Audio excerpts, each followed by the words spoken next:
Another night, and you brought more ale. Stronger stuff this time. Essential for keeping warm here in the fractured peaks. Pour me a cup. Tonight is a long, sad tale of bravery and betrayal, and the great blight of destruction that changed the very fabric of our world. When last we spoke of Inarius and Lilith and humankind's creation. How humanity found itself caught by the eternal conflict.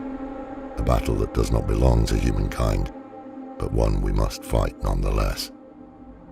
Two rival groups, the Temple of the Triune and the Cathedral of Light, sprang up on the world of Sanctuary and strove to win over the hearts of mankind. The Triune was secretly backed by the three prime evils, Mephisto, Baal, and Diablo, who had discovered Sanctuary's existence. Inarius secretly founded the Cathedral of Light in response, an attempt to counter their malevolent influence. Unbeknownst to either the prime evils or Inarius, Lilith returned to Sanctuary to reawaken her children's dormant powers, knowing they had the ability to banish the agents of the burning hells and Inarius for good. Soon after, Sanctuary was engulfed in what would become known as the Sin War, a catastrophic proxy war over the souls of humankind. Humanity won the war, but they faced another kind of battle. The high heavens too became aware of Sanctuary and her blasphemous children, and now deliberated on humanity's ultimate fate. With the Angiras Council split, the Archangel Tyrael cast the final vote to spare us from extermination. Instead, the memory of all that came before was taken from humankind, including knowledge of their inherited power. In exchange for their part in leaving Sanctuary alone, the burning hells took Inarius into their custody, and it is said that he has suffered unending torment at their hands ever since. Of course, it is not the nature of the burning hells to leave well enough alone, and before long more attempts to corrupt humankind were underway. The lesser evils, led by Asmodan and Belial, staged an uprising that upset the established order of the burning hells. Convinced the prime evils had abandoned the eternal conflict in favor of corrupting humanity, the usurpers set out to banish the three prime evils to Sanctuary. They lost fully 1/3 of their army, but they succeeded in banishing Mephisto, Baal, and Diablo into the mortal realm in what would come to be known as the Dark Exile. They spent decades spreading terror, hatred, and destruction across the land. It is here that the story of the Haradrim begins, when Tyrael assembled a group of powerful mages and tasked them with humanity's defense, standing fast against the tyranny of the prime evils and guarding against the wrathful eyes of the heavens, falling upon humankind once again. Tyrael carved 3 soul stones from pieces of the World Stone, crystalline prisons designed to contain the malignant essence of a prime evil. Sapphire for Mephisto, Amber for Baal, and Crimson for Diablo. Under Tyrael's guidance, the Haradrim searched across the vastness of Sanctuary for the Lords of Hell, with the aim to contain them. The Haradrim found Mephisto, and after much struggle imprisoned him. The Sapphire Soulstone was given to the Zakarum for safekeeping.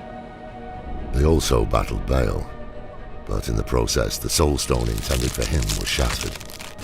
The Order's leader, Tal Rasha, trapped Baal's essence in the largest shard of the Amber Soulstone, but feared that was insufficient. The Haradrim concluded they could fuse the shard to a human body in an effort to better contain Baal's power. Tal Rasha selflessly volunteered his own body to contain the Lord of Destruction's raging essence. Tyrael himself took up the solemn duty of driving the shard into Tal Rasha's heart. The grieving Haradrim sealed away their noble leader within a subterranean tomb, believing they were leaving him to suffer torment beyond imagination as he struggled to hold fast the monstrous Lord of Destruction for all of time. In the wake of this tragedy, Jared Kane took leadership of the bruised and battered mages. Together, the Haradrim spent nearly 10 years following Diablo's path of terror through Sanctuary, until finally coming to blows and containing him within the Crimson Soulstone. Diablo's soulstone was carefully hidden deep in a labyrinthian cave system by the Haradrim. To guard the great evil hidden in its depths, a Haradric monastery was built atop the caves. The hope, I believe, was that it would never be disturbed, and that Diablo would be forgotten in the great below, his influence fading with time. But that was not to be. No prison can last forever. So long as a key exists, its door can be opened. The land near that small monastery would eventually be settled, and the quiet, prosperous town of Tristram was founded there. None could have known, except perhaps Diablo, the grim fate that would befall the unfortunate souls that called Tristram home. Over time, foreign powers influenced the land, and Tristram became politically significant. At the behest of the Zakharum Church, and guided by Archbishop Lazarus, a Zakharum lord named Leoric crowned himself king of Kandurus and made Tristram his capital. He converted the old Haradric monastery into his seat of power, unaware of the threat that lurked beneath. Leoric was wise and just, ushering in an era of peace and prosperity for Tristram. But with time, his outlook darkened, and he grew irrational, his mind slipping towards madness and paranoia. The king began ordering the execution of any who questioned him. People started calling him the Black King. He declared war on the neighboring kingdom of Westmarch, in part thanks to Lazarus's counsel, an unjust and unwinnable war. Leoric's eldest son Aidan joined the fight, seeking approval from his father. Shortly after Aidan's departure, Leoric's youngest son Albrecht went missing. Leoric tortured and executed many of his own people in his frenzy to find his son. His knights, freshly returned from the war and appalled at the state of their kingdom, were forced to slay the Black King to stop the brutality. In an attempt to honor the man he had been, Leoric was given a proper burial in the old catacombs. Aidan too returned to find a kingdom in shambles. Rumors of the horrific happenings in Tristram spread, along with the news of the appearance of demonic creatures, and brought adventurers to Tristram. Two such adventurers joined Prince Aidan when he entered the catacombs to find his brother Albrecht. During this harrowing journey, Aidan was forced to strike down his own father, who had been reanimated as a foul entity called the Skeleton King. Continuing on, Aidan soon found Diablo himself.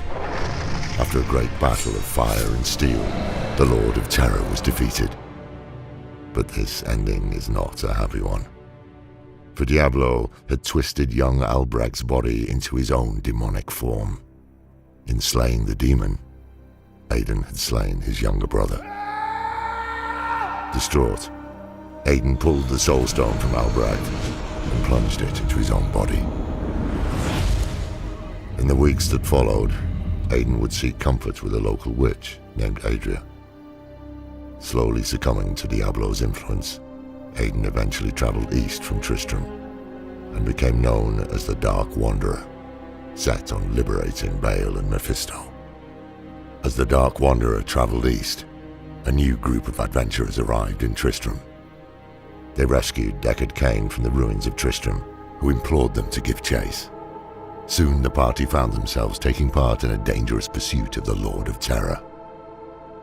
Following the Dark Wanderer's path towards the tomb of Tal Rasha, the adventurers would face the lesser evils of Andariel and Duriel, who had rallied to Diablo's aid. Instead of Tal Rasha, they discovered Tyrael imprisoned in the tomb. Baal, still using Tal Rasha as a vessel, had escaped imprisonment to join Diablo in his guise as the Dark Wanderer. Together they had overcome Tyrael and trapped him in the prison he'd made for Baal so long ago. The heroes pressed on to find Mephisto, the Lord of Hatred, deep in the jungles of Kurast. Once more the heroes were too late to stop Diablo, as he shed what little of Aidan remained, reverting to his monstrous demonic form before returning to the burning hells to rally his demonic legions. Mephisto remained behind, believing he could defeat the brave pursuers. His confidence was misplaced. the Lord of Hatred was defeated and sealed in the Sapphire Soulstone.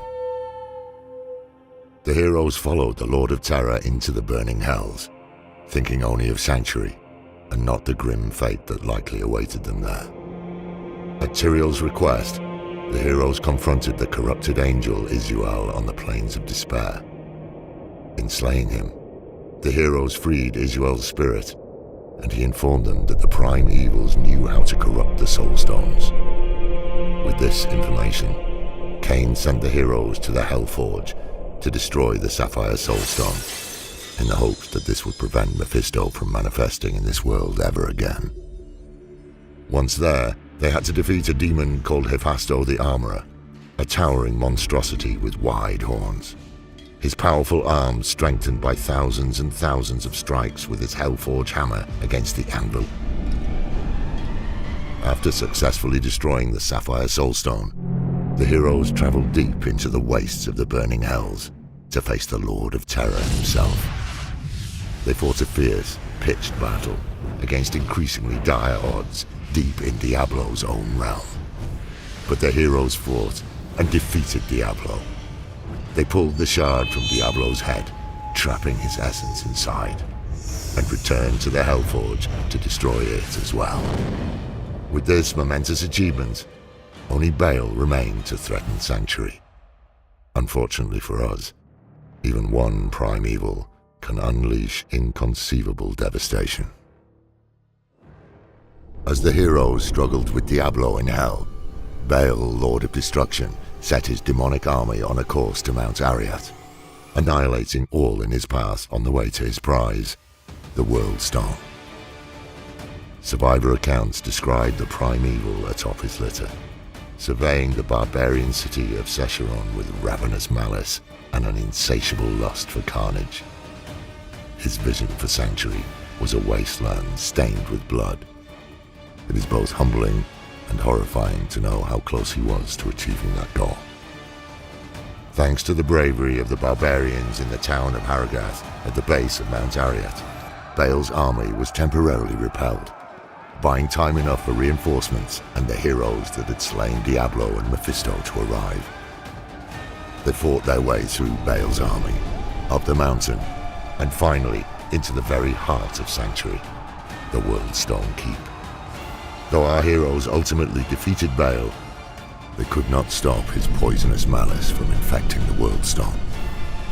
A difficult choice had to be made, and so it was. Tyrael chose to destroy the World Stone rather than let it fall to corruption. He hurled his great sword Eldruin at the World Stone, shattering it. Some of its shards fell to earth, imbued with power. The World Stone was nearly as large as the mountain that housed it, and its destruction turned the imposing peak of Mount Arreat into nothing more than a vast crater. Local settlements and tribes scattered to the wind, many forced to seek new homes. And it is in this new world, deeply wounded by the treachery of the prime evils, that the next chapter in our history unfolded. The tragic tale of Lear, Diablo's assault on heaven, and Malthael's betrayal, and why so few of us remain. Take care in the darkness. There's more lurking out there than the wind.